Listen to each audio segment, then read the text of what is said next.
I believe my time starts now.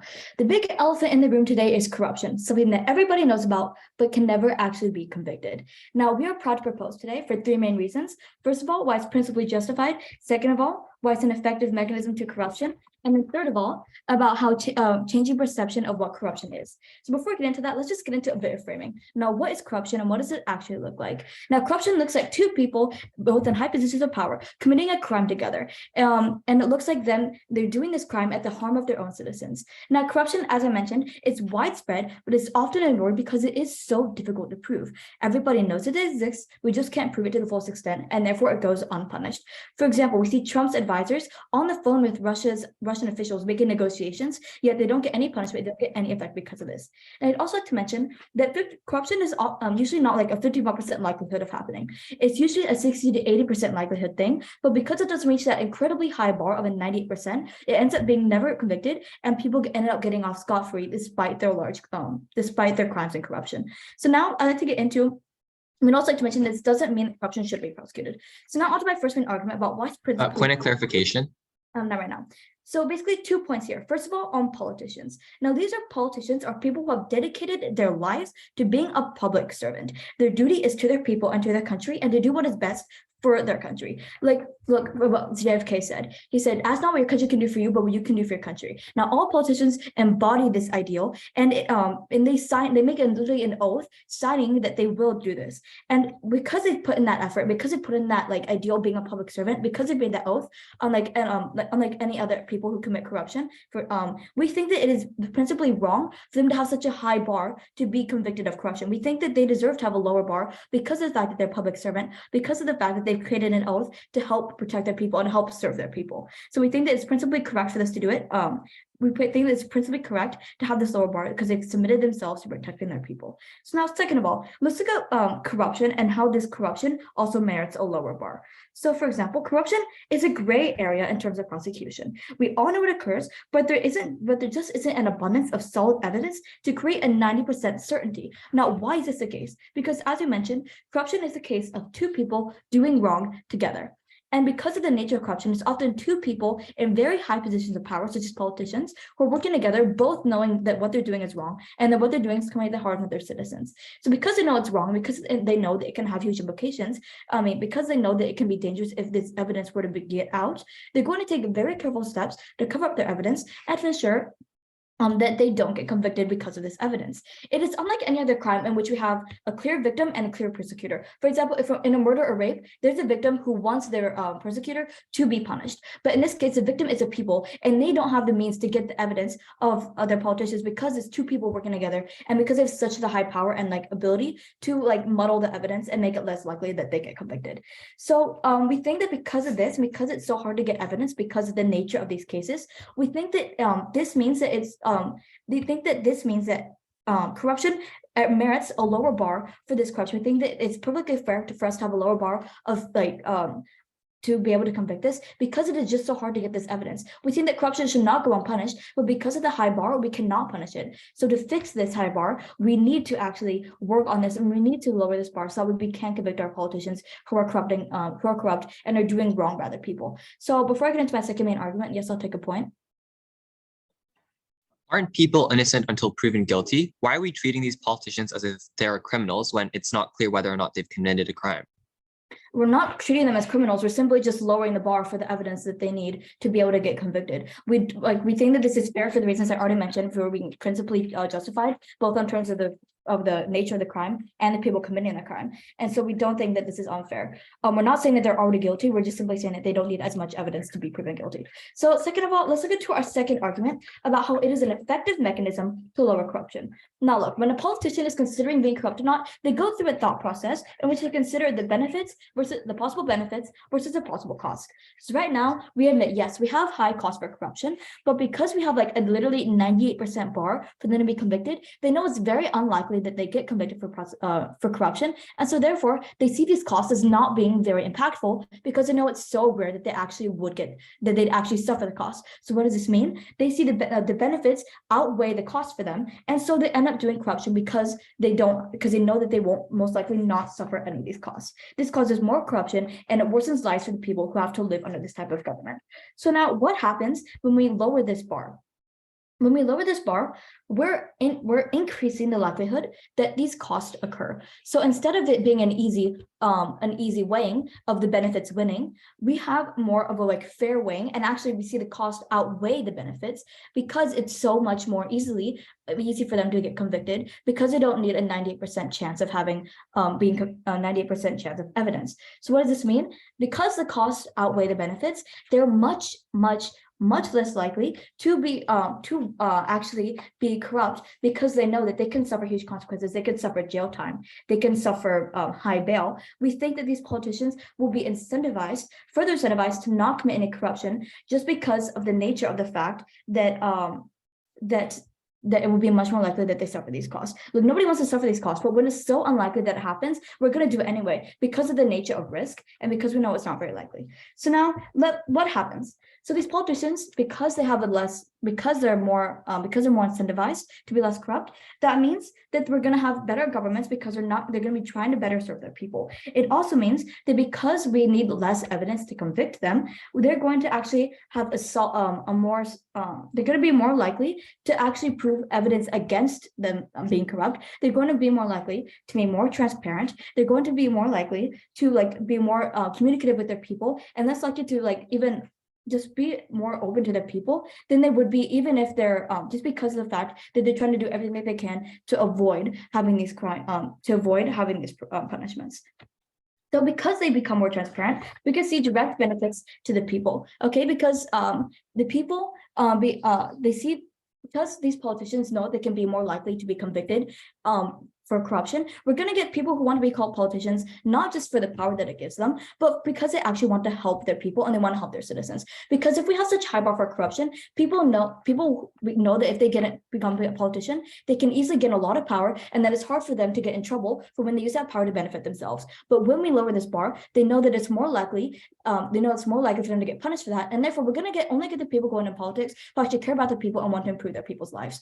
What are the impacts of this? We improve the people's trust in the government. Citizens see that their leaders are actually caring about them and working to support them. And so we get greater government involvement because they're no longer apathetic. They know that their vote counts. So they're going to be more likely to actually participate in their government and work to making their country a better place. So we also think these people will be more likely to be vigilant in looking for direct evidence of corruption, because they know that any evidence they may see is going to be very likely to help convict their leader when their leader is doing wrong. So we're going to have more people being vigilant for this corruption, and we're going to have more people trusting in their government. We're going to have better run governments that look out more towards the needs of their people and less towards the needs of the person running it. Now, look, laws are a reflection of society, and by making a lower bar for corruption conviction, we're making a statement of society-wise saying that corruption is wrong and that we will do anything to convict corruption because we know it is so bad for these politicians to be doing it. Now, look, opposition may be pushing P, but we are the only side that is pushing justice. So please vote for proposition.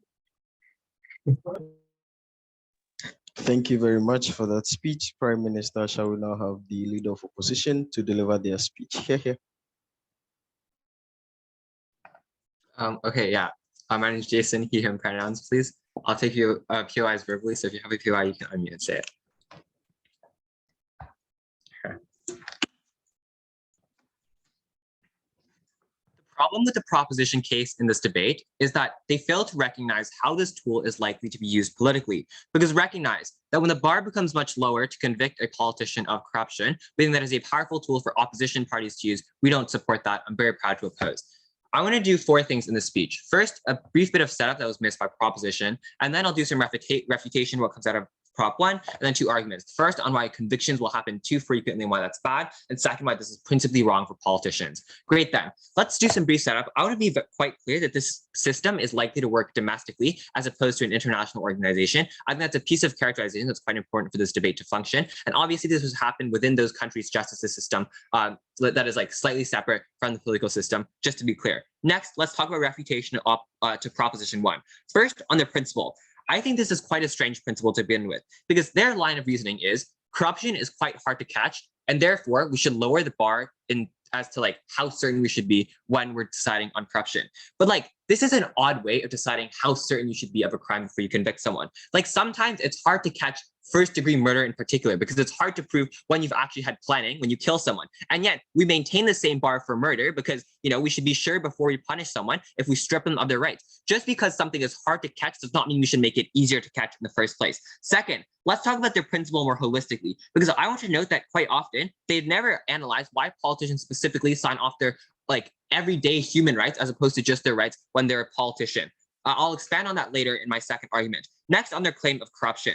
I want to first note that this argument is quite unclear. The clear part is the deterrent effect. We think the deterrent effect remains symmetric because on either side, if you're exposed for being corrupt or if evidence comes up that you may be corrupt, we think there's already a heavy deterrent because you lose power, you hurt your own party. And we think even if that does not mean you land in jail, we think that is a massive disincentive already. And besides, they don't solve for the core reason why corruption happens in the first place. When corruption happens, it's because they don't think they'll get caught because both parties stand to benefit immensely. Insofar as both parties still stand to benefit, one party just may get off scot-free because they're not part of the government. Insofar as that is still the case, corruption still happens. But even more so, I'll flip this argument later and I'll show you why this tool isn't likely to be used to fight corruption in productive ways. Next then, let's consider our constructive and opposition. I'll explain first why convictions happen far too frequently, because note that this new tool feeds into hyper-partisan narratives. In the vast majority of liberal democracies where this motion is likely to take place, and where they have the ability to do this in the first place, there are already very clear splits between conservative and liberal factions. These factions already tend to be quite clearly split. They are established bases of conservatives or liberals, and the rest of the voter base is swinging based on campaigning. At the point where the bar for conviction becomes the same as the bar to pass any other regular bill, we think it becomes easier to arrange off of party lines and for individual judges to be swayed based on those politics ideologies. In our comparative, when it remains beyond a reasonable doubt, judges have less ability to compellingly be swayed based on internal political biases. These biases are quite likely to manifest in propositions world for three reasons. First, because if corruption is as bad as they say, as in the worst case scenarios where you literally cannot vote these politicians out, it is also quite likely that those politicians have also corrupted the justice system, for instance, and therefore to some extent that justice system is likely to favor the political elite and therefore entrench power into those that already have power through corruption. Secondly, the ways in which corruption can be judged could also be done based on political lines. For instance, some parties and political ideologies favor and value cooperation between corporations and the government. This is the case in South Korea, for instance, whereas other political ideologies may not. Therefore, we think there's already an intrinsic political aspect, no matter if these judges decide to be completely impartial or not. Third, people generally just have do not trust their governments, and therefore we think there's always an inclination to vote guilty, even when perhaps there's not enough evidence. And note that these decisions are also quite hard to fight in propositions world. So when you're falsely convicted of corruption on proposition, it's hard to defend yourself because the judge can just say, oh, well, you still deserve to be convicted guilty because maybe there's some evidence pointing the other way, but I'm not really sure about it. So I just opted to be safer and to get corruption out of the government. We think that narrative is quite detrimental because it hurts the people because it shows that it's not likely to be used productively and therefore cuts against any proposition impact about fighting corruption and about fighting through deterrence. Secondly, the impact of this argument is as follows. Creates great instability in these regions because, as I already noted, there's likely to be a habit of over-conviction. This is true because of what I've just mentioned, but also truthfully, if there's the same number of cases on either side, there will just be more that are deemed guilty on theirs. We think this over-conviction is quite bad because it fuels ad hominem attacks for politicians and that there are more likely to be accusations thrown around.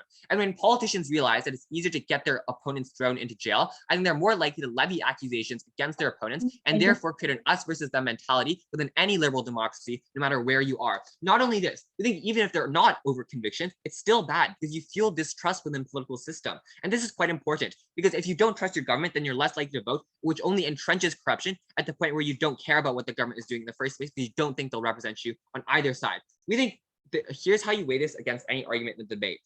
We think that legitimate corruption is quite rare compared to cases in which this is likely to be used politically, given the incentive analysis I've outlined. But moreover, we think there are other accountability mechanisms outside of the justice system through, for instance, regular voting patterns. We think given that benefit is not exclusive, we would rather prevent our exclusive harm from happening. Go ahead.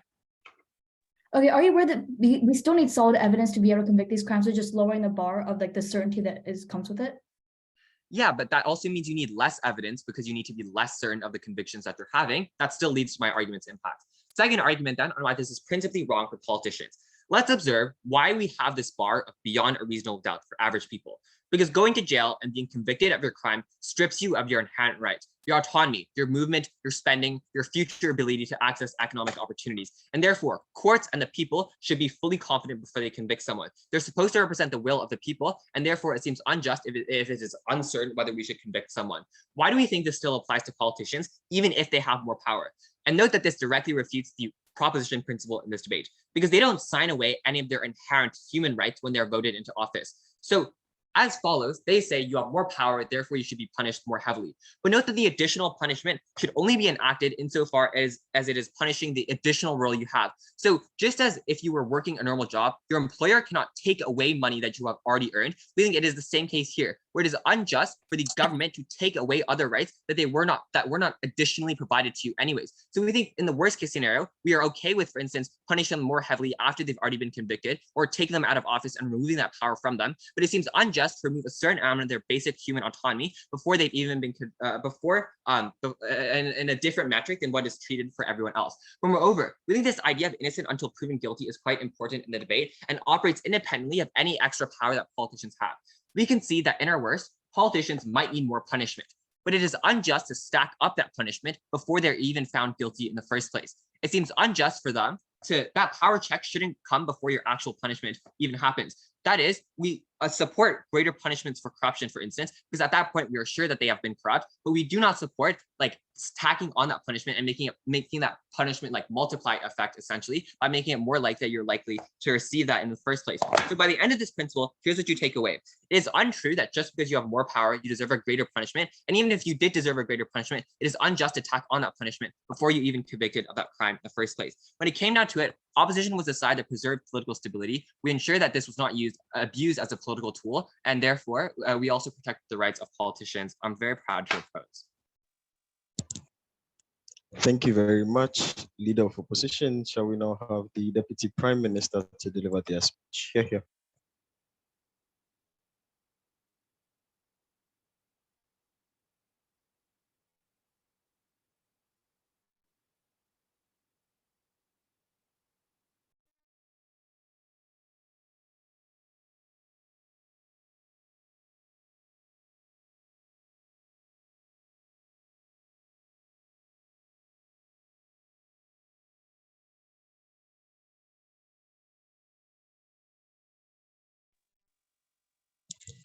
Deputy Prime Minister. Perfect.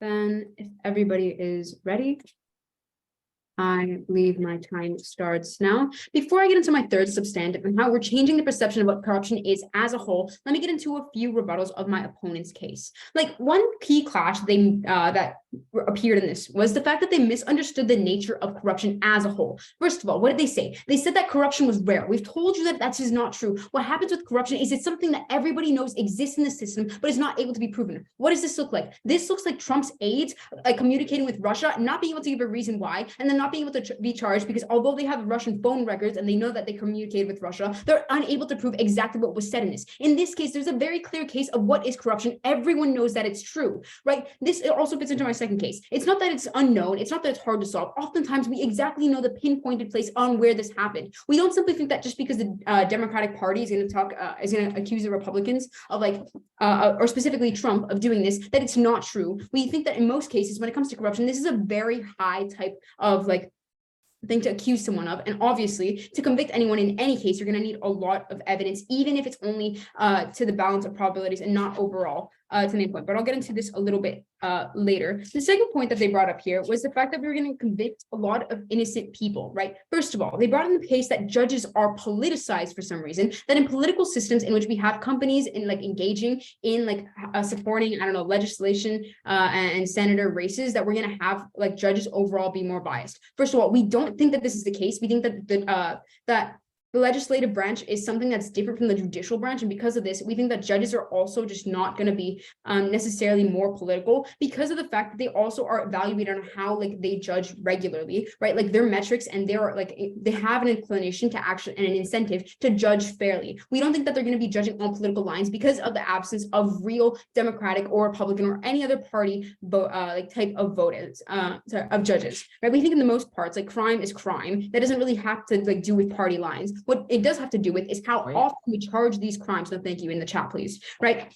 And what this has to do is the fact that they're thinking that we just convict people based on like a low amount of evidence. Right. And they said this when they talked about how like they're innocent until proven guilty thing. And also the fact that we should put an equal bar onto politicians because politicians are exactly the same as normal people. This is not true. Politicians hold so much more responsibility. They have so many more rights than an average person because they hold the rights of the average person. They're the ones who are able to determine how these rights are upheld and to what extent, and they also hold their free will, right? One of the mechanisms of the people's voice is literally voting, and they vote to get representatives. So by this nature, they are not only just representing the people, but they are also holding the people's rights. So when they have to do this, we think that their rights are going to be stripped. Like we think that there's a fair metric for which they have to have more rights stripped away than the average person.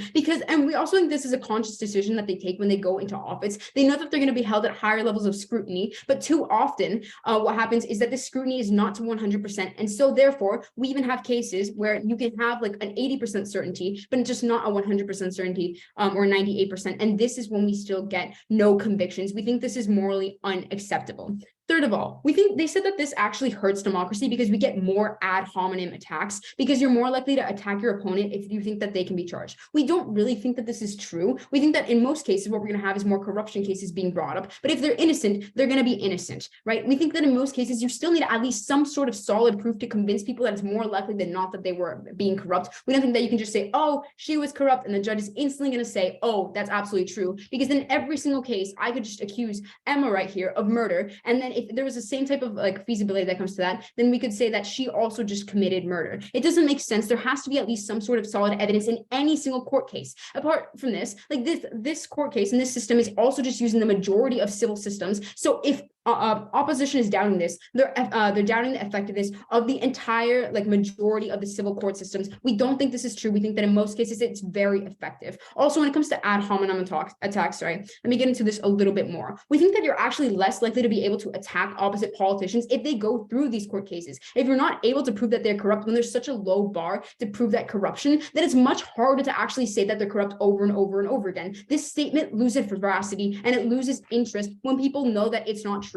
We simply don't see why this would actually continue on their side of the house. And we think that our mechanism works, not just because of the fact that, and we don't think it's because they get like more of a punishment. We think that we think this is one of the only ways in which we can actually effectively limit this type of corruption, because of the fact that in the status quo, when you are going to be corrupt, you have a really big like detriment, as in like jail time and things like this. But what you don't have is you don't have a high probability of being convicted, even when everyone knows that it's true. So the only way to actually increase this is not by increasing the jail time, because if you're not going to be convicted, that doesn't really matter. The only way to do this is to increase the probability and the possibility of you being convicted. And by this case, you actually have to prove the opposite, and you have to prove that you weren't complicit as well. And you set a higher bar for our politicians, and you force them to be more transparent, which we think is an overall good.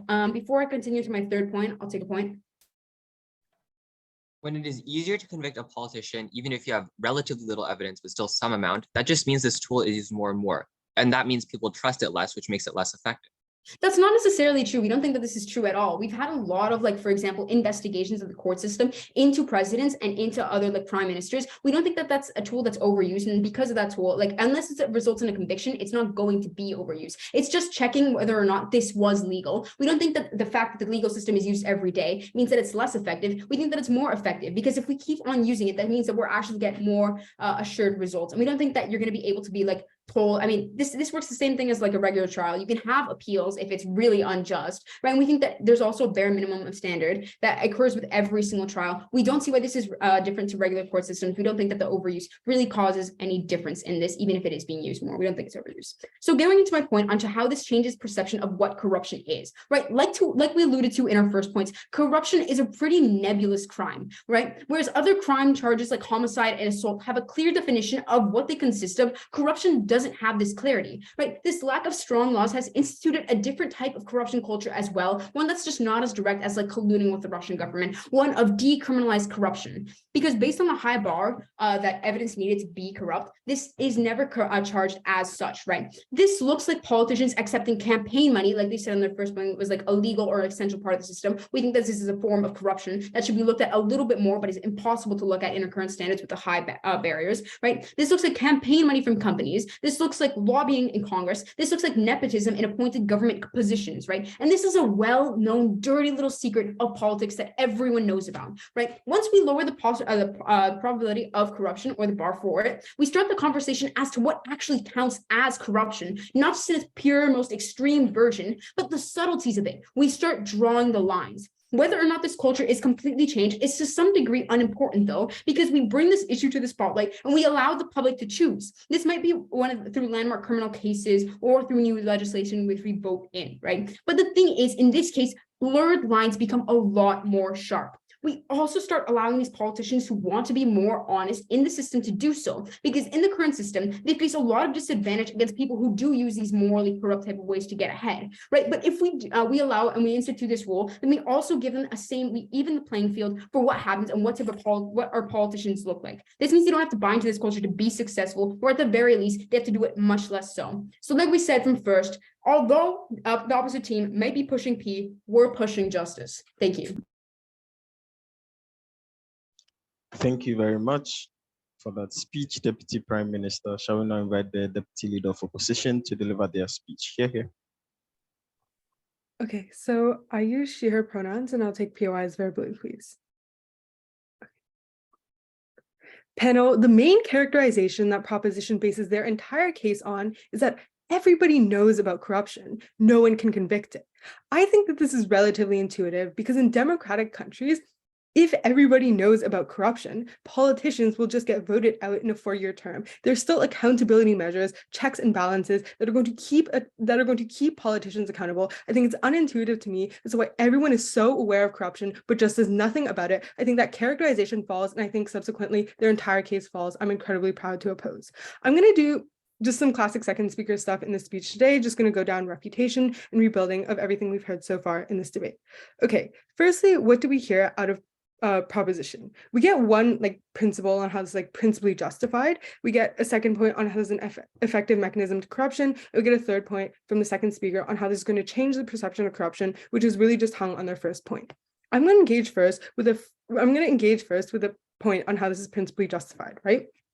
They tell us it's not there's not enough evidence to reach the 98% bar. They're in super high positions of power and they cover up their tracks really, really well, right?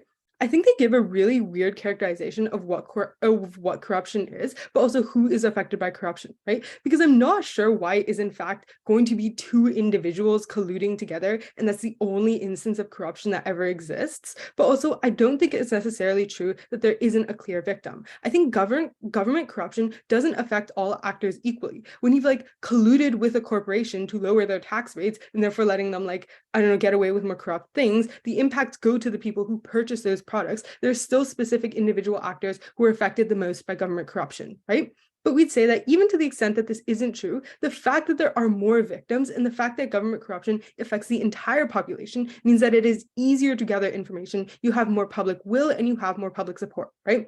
For instance, I'd say it's relatively unlikely that news outlets and journalists are going to investigate every single specific criminal case, but you can bet that when a politician is accused of a scandal, those outlets are going to send every single investigator they have to figure out what actually happened and to figure out the story and to gather evidence, right? So I'd say the fact that there are more people actually makes it much easier to convict politicians when they've committed acts of corruption or crimes. I'll take you in a bit, right? Okay, so then they tell us how and even if this isn't true, even if none of this is true, I'm going to tie into this later when I rebuild my partner's arguments, but we'd say there's just a bad way of determining guilt because something being hard to catch doesn't mean that you just lower the bar, right? But on any end, I'd argue that this point is not a principle because you can only execute a principle given the case that a violation of a right has occurred, and neither team can guarantee that a violation has occurred, right? So at best, you follow the innocent until proven guilty principle, you follow that 98% confidence, and you are better able to track whether or not you're violating rights in a just and fair way, right? Okay, then I'm going to go into the second argument on how it's an effective mechanism to solving corruption. Before that, I'll take the POI. Yeah, so in the status quo, accusations of corruption are just slander because they cannot be proven false. And therefore, in your divisive political system that you characterize, you're forced to support your candidates, even if they commit corruption, because you are convinced that that's something that the opposing party says. So in which case do we actually get these candidates voted out? Not in your house, only in ours when you can prove that this is false.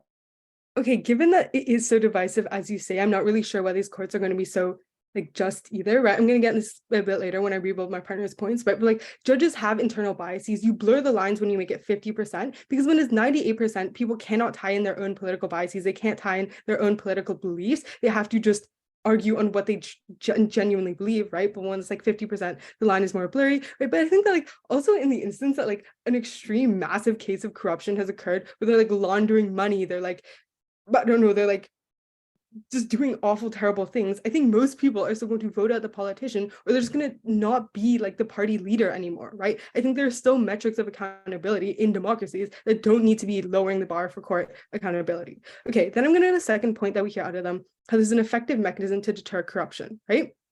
Okay, and the basically mechanism here is intuitive. It's like, oh, you're less likely to see corruption because like politicians know they're going to suffer huge consequences. I think that this impact is marginal at best, because politicians currently have like hundreds of thousands of incentives to not be corrupt right now, right? Even if it's not enough to get a politician voted out, a scandal is super damaging to a politician's reputation and any kind of future endeavors they try to pursue, right? I'm not entirely sure why this is going to be the tipping point, given the mechanism that proposition themselves gives on how politicians try to cover up their tracks and don't think that they're going to get caught in the first place, right? So I'm not entirely sure what is going to suddenly lead to like an entire overall change in like the views of politicians where like, well, maybe I shouldn't commit a crime now, even though like I shouldn't have committed a crime before either, right?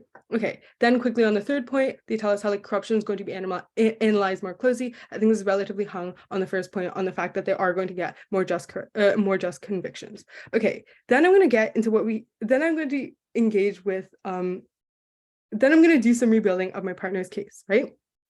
Okay, so basically on opposition, we give you 2 points, right? We tell you how firstly, convictions are going to be too frequent, that leads to distrust in the government, over convictions, and overall political divisiveness. And secondly, we tell you how this is principally wrong, and you can't just like violate rights of politicians just because they're politicians, right?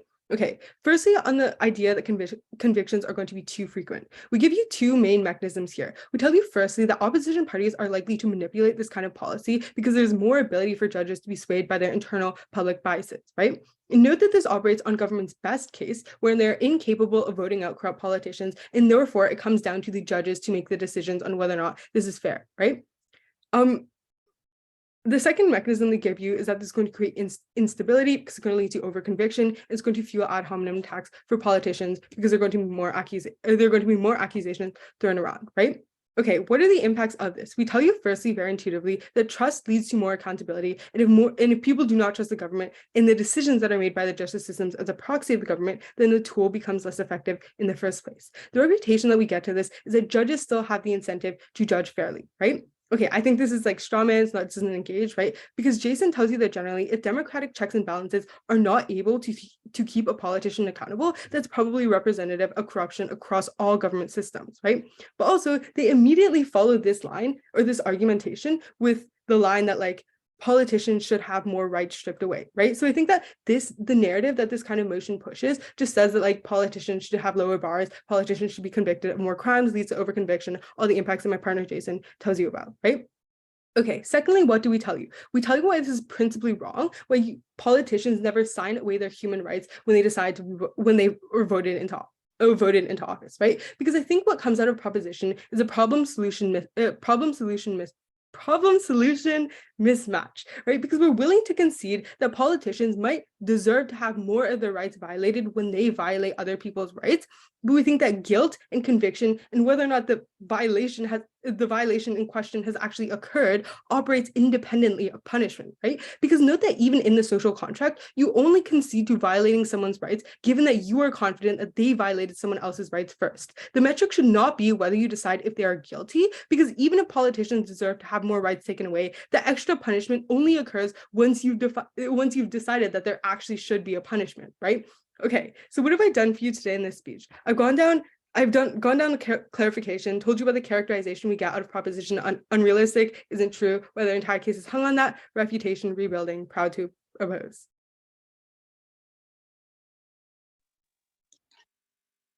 Thank you very much, Deputy Leader of Opposition. Shall we now have the government whip to deliver their speech? Here.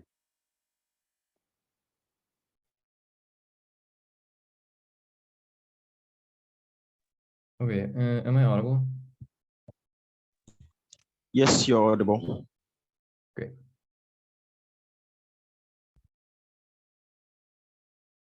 Judge, I think what ultimately is going to lose side opposition in this debate today is a huge lack of counterfactual. So yes, they can come up here and argue about political tools. Yes, they can come up here and argue about how our side of the house is principally unjustified, but their inability to reconcile their own case with any levels of decreased corruption is what is ultimately going to lead them to lose this debate. Three themes in this speech. Firstly, on the principle. Secondly, on this claim of this being a political tool and comparing that with the lack of counterfactual they have on their side of the house. And then finally, what our side of the house is the best way to decrease corruption. Let's begin with the principle here and the two principles that we give you. The first principle we give you is that politicians are fundamentally different from everyday citizens. And I think their principle fundamentally doesn't engage with the heart of what we tell you. Insofar as corruption exists in many places, it's not unique to the government, but corruption within the government is inherently more harmful, is inherently more pernicious, insofar as it includes an act of lying, because these politicians were voted into office as a public servant on false pretenses of upholding their civic duty. This fundamentally gives them a different need and a different bar for justice from your everyday average individual.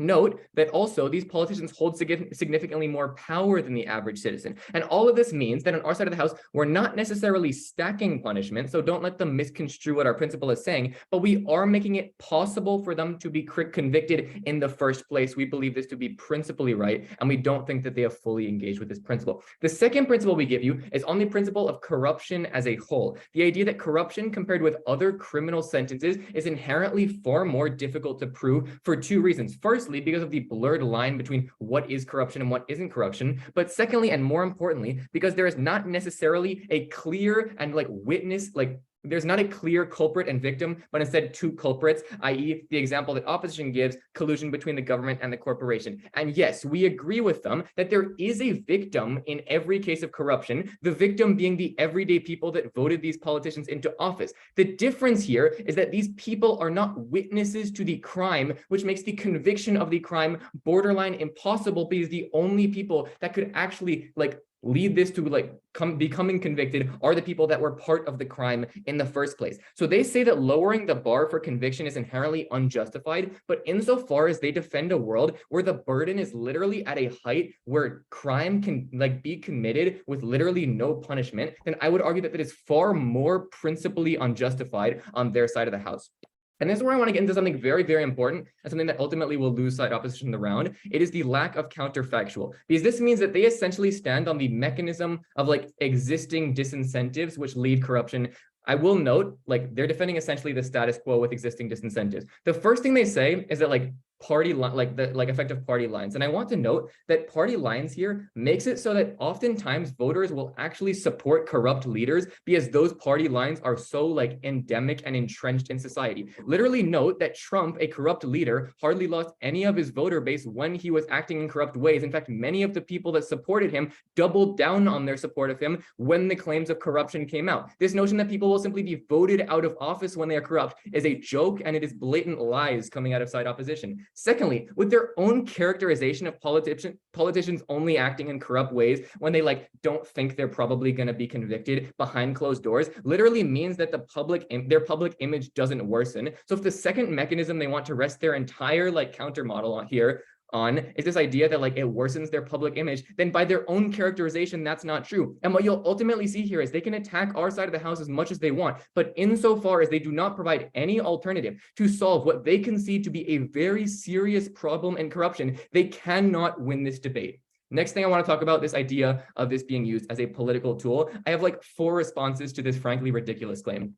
Firstly, I don't really understand this argument here. I think they're really misunderstanding the fact that a 51% certainty that you need to convict someone is a very high bar. I don't know why they're making it seem like with no evidence, people will now be able to literally be thrown in jail. That's just clearly squirreling and clearly disingenuous with how this will actually look in the real world. I would note that a disbelief in the system we are proposing is also a disbelief in the entire civil court system, which is honestly a little bit problematic for side opposition, but also claiming that thinking it's easier to literally try to throw a politician in jail through a months-long court case than it is to beat them in a like election is, I think, frankly, hyperbolized a little bit. Also, note the fact that people don't abuse civil courts to like gain money through suing other people, even though the bar for those two things are relatively the same. Really, what they're saying here doesn't line up. Second thing I want to say is this idea of like mutually assured destruction means that politicians are unlikely to abuse this tool, even if we believe it to be possible, because they know that if they use it against their opposition, that it can be used like from their opposition on them in the future. This is literally why impeachment, which is a vote along party lines, is something that's so rare, because they know that if they unjustifiably impeach a president, the same can be done to them. And that's just mutually counterproductive. That nature makes it so this is unlikely to be abused.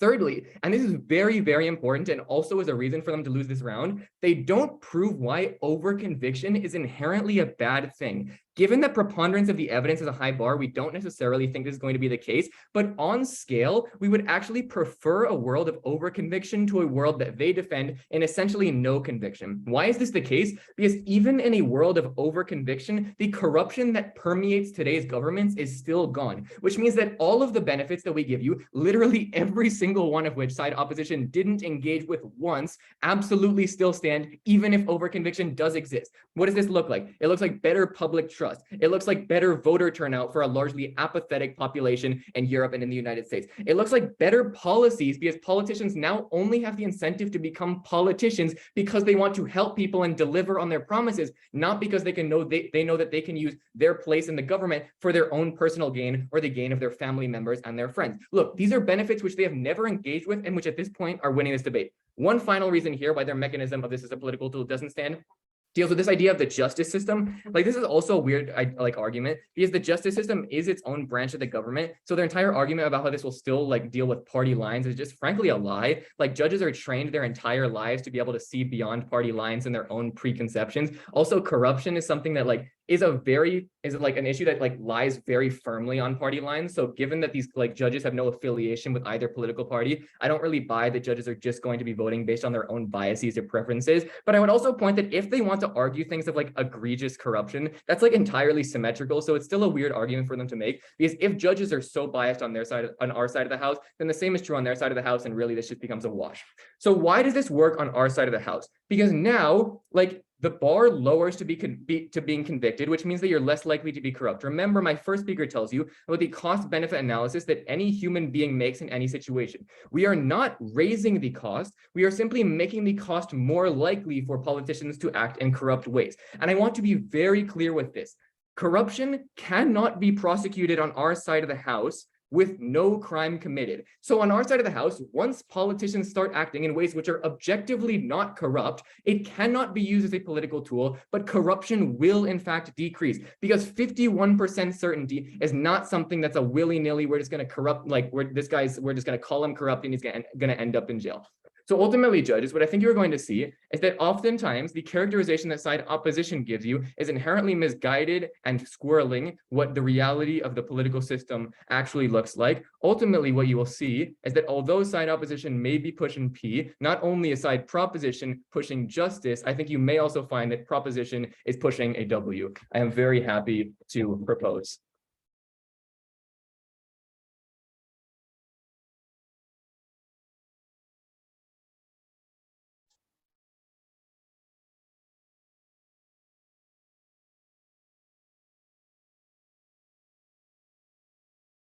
Thank you very much. Government Whip to deliver their speech. Here. Great. Am I audible and visible? Great. Yes, you're audible and visible. Cool. I prefer POIs verbally, so please unmute. Time starts on first word.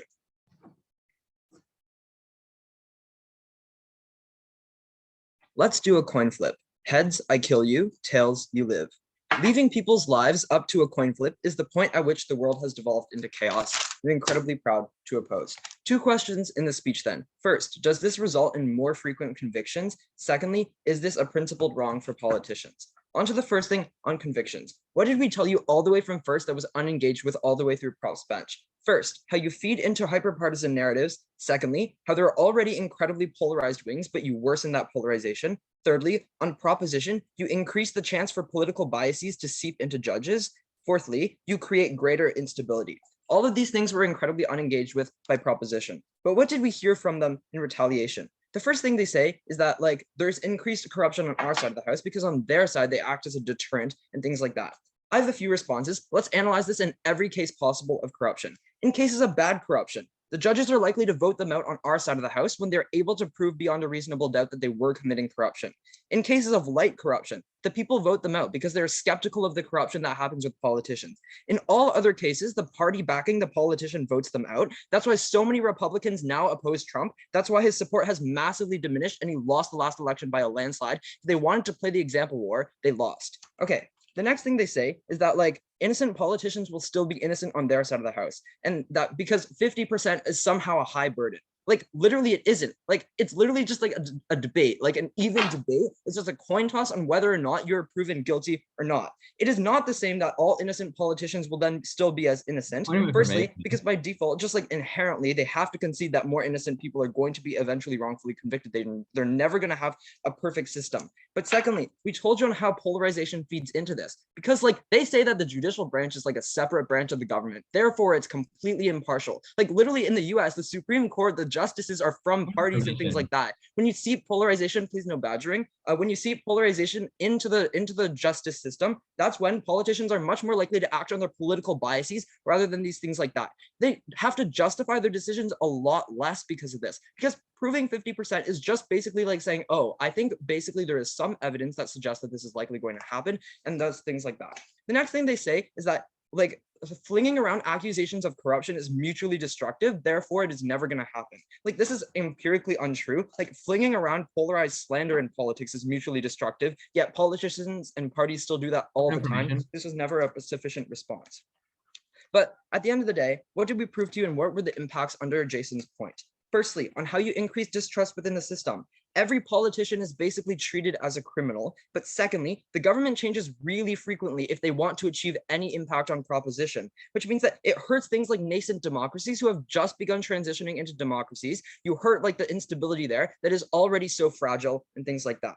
But secondly, people think that it is massively ineffective. The government is massively ineffective when these convictions happen all the time, when things just like throwing around an accusation in an election becomes so normalized. But the next thing is on polarization, because the courts act on party lines a lot more now, because people act much more on their political biases and things like that. It looks like more things like court packing, which is what Jason told you on how politicians are much more likely to just put like justices like that are from their party into the courts to just pack the courts and things like that so they can get out of those things like that. But on an individual level and on the public, polarization worsens a crap ton more when people are much more anti-government and people are much more like opposing the government and things like that. That's when you weaponize a lot of this rhetoric against different people of different political affiliations. That's when all of the harms accrue. Before I move on to the second theme, sure, I'll take a POI.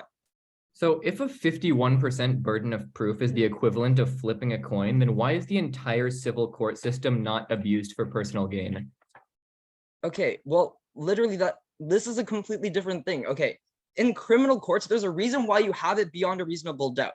The harms that are inflicted upon a criminal case and when you're actually incriminating someone are not symmetric to those of a civil case. Let's be very clear, because note that the criminal convictions follow you for life. And on their side of the house, they're going to be like putting politicians into jail just on a whim on things like that. More harms later on. Okay, on to the second theme then, on whether this is a principled wrong for politicians or not. What did Jason tell you right from first? Firstly, sure, maybe the social contract concedes that if you have more power, then you have more rights taken away. But this does not necessarily sign on to politicians losing human rights. The premise of our argument and our principle here was that punishment should be applied after proven guilty, not in the process of determining whether or not you are guilty, right? We told you that we were perfectly fine with inflicting more punishments after these politicians had been discovered as guilty, right? We were fine with harsher sentencing. We were fine with throwing them out of office completely and barring them from like coming back for re-elections and things like that. But we were not fine with reducing the burden of proof of that, because that is literally a restriction of your fundamental like human rights and things like that, because you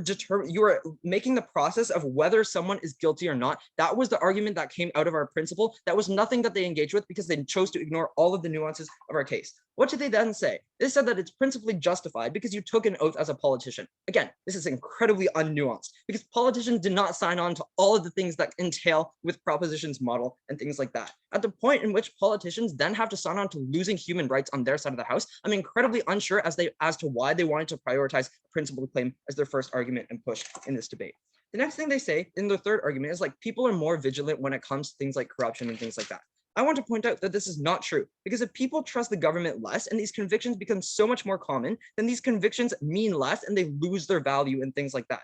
Critiques of the government on proposition for corruption become much more less valid because these are just thrown around. These allegations are thrown around wordlessly in every single election because the politicians of different parties just have to do that around because like the other party is doing that anyways and things like that. Okay, at the end, okay, what else did we prove to you here? Firstly, okay, at the end, what's the weighing here?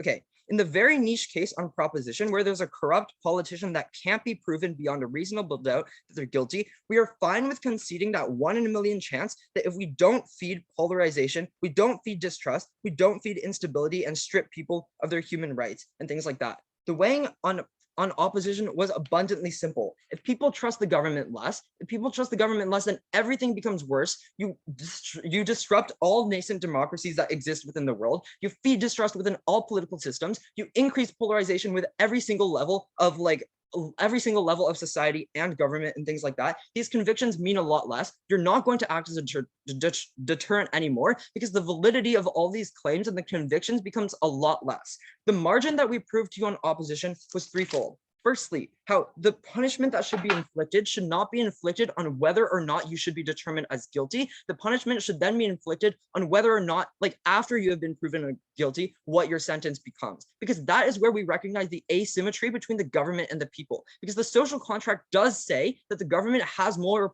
power over the government or over the people and things like that. Therefore, they should have like higher responsibilities. We accept that the higher responsibilities should not necessarily that politicians are seen more as criminals and lose all their human rights. We said, in fact, it is much better and it is a much more preferable world in which that punishment that was inflicted was the punishment after they were seen as guilty. But secondly, we told you how feeding distrust and polarization within all democracies around the world, specifically within nascent democracies, was incredibly harmful for anything that the government wants to get done in the future. But lastly, on how you just decrease the validity over every single claim of corruption. If you take away the S in Spain, you get pain. That's what proposition provides. Incredibly proud to oppose. Thank you very much, Upweb, for that speech. Shall we now have the up reply speaker to speak not more than 4 minutes?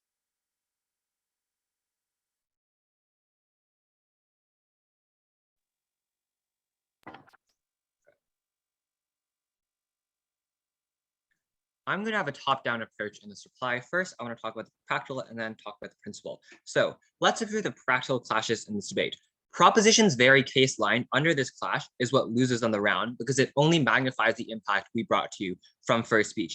We concede that on proposition, you probably have more trials and you probably have a marginal amount of convictions. This debate is a matter of whether or not that is actually a good thing, considering the externalities that this has in the greater political system. So how did this clash unfold during the round? Proposition says, this is good. We hold corrupt leaders accountable and they won't be held accountable otherwise, and we have a deterrent effect.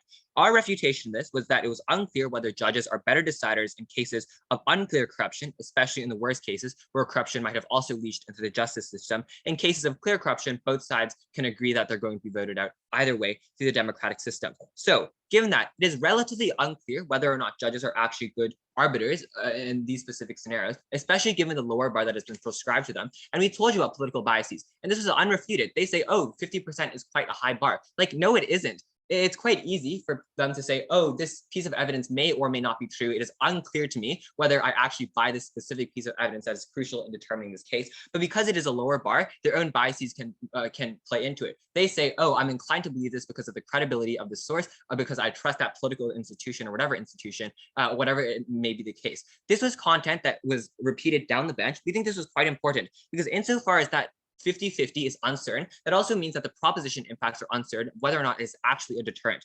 Next, what was the opposition push off of this? We told you that it was bad because there were external consequences on instability in both nascent and developed democracies. There were harms of polarization and distrust. There are 4 ways that we weighed this down the bench. First, we told you that this was likely more frequent. That is, in every single instance of a trial, you accessed our impacts of polarization and distrust. Second, on magnitude, we told you that there were just more individual cases of corruption. Third, uncertainty. It is a 50-50 as to whether or not they actually convict someone. On our side is 100% that there's more polarizing rhetoric thrown around. Fourth, it is a prerequisite. If people did not trust the accusations thrown around, then presumably the decisions that are reached by proposition on their side of the house are less used and less legitimized, and therefore are less valuable on both a legal and political standpoint.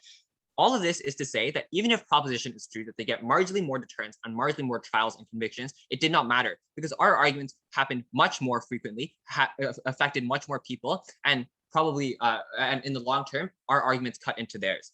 So here's how you weigh the debate on the principle then.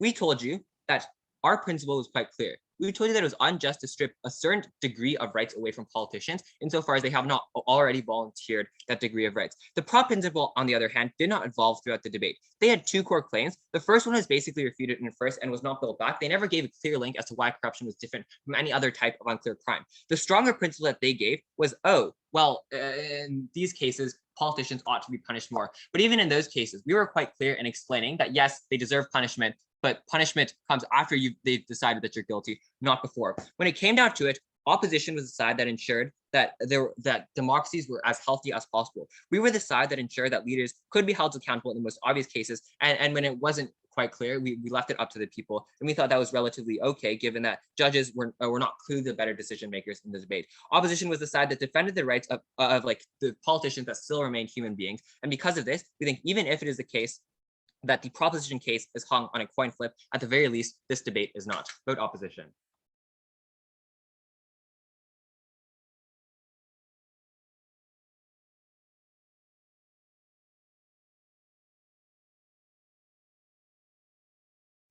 Awesome. Thank you very much for that speech. Shall we now have the final speaker for the round, which is the prop reply speaker to deliver their speech? Here. Thank you. Just give me a sec. All right. Great. If everyone's ready, I believe my time starts now. If you take away the P in Spain, you get sane because we're the only logical side. So let's get into what actually happened in this debate and why we won squarely. Right. So getting into what they actually said on their side of the house. Right. First of all, they brought up the point that there were 2 frequent convictions. Right. First of all, we told you the fact that 51% is not a low bar. In fact, we told you, they kept on saying that it was 50%. It's not. It's not a coin flip. You have to be at least to some degree certain. If it was so easy to do so, every debate would be a square win. Right. Getting into it as well, this is what it represents, the entire civil court system. By negating the fact that 51% is a high bar, they're saying that all of the civil court system doesn't work at all, right? In fact, because they started losing this point of analysis, they brought in another point of comparison in which they talked about corrupt systems and nascent democracies, right? But this literally clashes with the characterization that they started to give at first, which they literally said that we didn't give, that they had to provide, because they characterized the fact that this system is mostly going to happen in liberal democracies, right? And if it was in a corrupt system, no one would be changed. So we see that this would be symmetrical on either side, right? And also getting into the point that they talked about that actually a lot of their case rested on about how judges were super biased, right? If judges are as biased as they said they were, well, first of all, the entire system would probably be that corrupt anyway, which this means that the harms would be symmetrical on either side, right? And we told you in their third that even if they were this political, then they wouldn't have any incentive to do this because they know that this could be done back to them in the future, right? So we don't see why exactly judges would suddenly give up all their bias and they would just accept that they'd have to be like paragons of, their political sides, right? Which we don't think that they are in the first place, right? Second of all, what did they say? They said that it was wrong for politicians to have a higher bar, right? So what they said here, and the whole point that they gave here was this point on the social contract, and basically that when they went into office, they didn't give up anything and they didn't receive anything. Key failure here is not noting that once they gave up this, they did become different in the social contract because now they accepted the power of the people, right? They were given an increased number of rights, an increased number of power. They negated this, even though we brought this up in second, right? When you have more responsibility and power, you should be held to a higher standard, right? And this isn't only fulfilled when you have like more people watching you. This is best done when you are also held to a higher standard where you have to be looked at extremely in depth, right? Instead, what they said here is that we should only decide whether or not to take away these rights once they're charged, right? We don't think this is the case because on the same line of logic, we shouldn't be giving them privileges until they've shown that they're uncorrupt. We just don't see why this is that important, right? They just said in response to this that they could be voted out, and this would cause a large like political scandal in their country. Well, basically what we told you here is based on the characterization of a divided society, you force people to double down on their political opponents and support them even if they know that they did have some corruption, because in their side, corruption is just seen as a claim to delegitimize someone, right? And on this side, the political parties aren't going to accept this either, because then they'd be accepting their failures, which is not something that politicians tend to do very often. They also brought up the point that the overuse of the justice system destroys trust in it. We don't think this is true. If you have more justice in the system, you're actually more likely to believe that it's true. They didn't show why this is the case. They'd have to prove why most convictions are actually erroneous. This isn't the truth. This isn't what actually happens. In the case where this happens, you actually have more convictions for those nebulous 60 to 80% chances where you know that Trump is colluding with the Russians, but you are unable to prove it. Again, a key thing that they dropped here was they ignored the entire like spirit and nebulousness of corruption, right? Convictions are borderline impossible because the only witnesses are those that are colluding. We told you this up and down our bench. They also just said that they ignored the prevalence of it as a whole, right? They said that if corruption happens so often, then everyone who was participated in on their side of the house would just be charged, right? We didn't really see why this was the case because they didn't provide a counterfactual. Again, we told you this in third, and they didn't really bring one up again, right? And they actually conceded the fact that this at least happens in like the minority of the time, and that corruption is an issue. And so if we are getting more convictions and corruption is an issue, then we are fixing this issue. And if we are fixing this issue, then we have more trust in our political system. We don't see why they'd be arguing the opposite, right? And because of that, because Pushing P is a song by Gunna and Future, but the only side that's gonna make change is Prob. Thank you very much for that.